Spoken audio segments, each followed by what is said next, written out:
Bala sir படம்லாம் நம்ம பண்ணணும்னு நினைக்கல. பட் பாலா சார் வந்து அவரோட தனி உலகங்க. அவரோட உலகத்தில் போலீஸ்காரங்கன்னா இப்படி தான் இருப்பாங்க.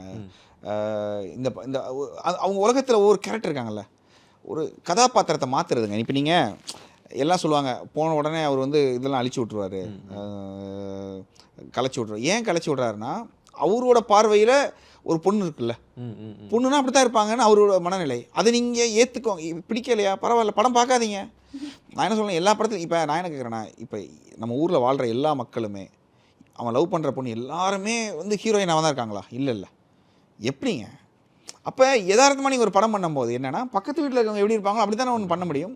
ஸோ அவரோட கதைகள் அப்படி இருக்கிறதுனால, ஒருவேளை நாளைக்கு அவர் வந்து ஒருவேளை டைட்டானிக் திரும்ப எடுக்கிறாருன்னு வச்சுக்கோங்களேன், வேறு சும்மா சொல்கிறேன், அதுக்கு வந்து இப்போ அந்த ஹீரோயினாக போடும்போது அதுக்காக அப்படி பண்ண மாட்டார்ல.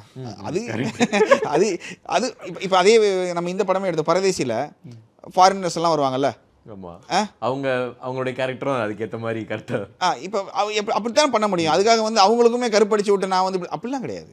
அது கேரக்டர் தான் டிசைட் பண்ணும், அந்த கேரக்டர். ஸோ அந்த மாதிரி ஒரு கேரக்டரை உருவாக்குறவர் இருக்கார்ல, நீங்கள் ஒரு ஒரு ஒரு உலகத்தை உண்டாக்கணும், ஒரு கேரக்டர். எனக்கு அந்த விதத்தில் வந்து அவர் ரொம்ப பிடிக்கும். செல்வராகவன் சாரையும் ரொம்ப பிடிக்கும். ஏன்னா இவங்கெல்லாம் வந்து ஒரு ஒரு ஒரு உலகத்தை உண்டாக்குறாங்க. இது என்னுடைய உலகம், இந்த உலகத்தில் இப்படி இருப்பாங்க மக்கள், இதுதான் அவன் கேரக்டர், இப்படி தான் இருப்பாங்க. என்னோட படத்தோட ஹீரோயின்லாம் இப்படி தான் இருப்பாங்க.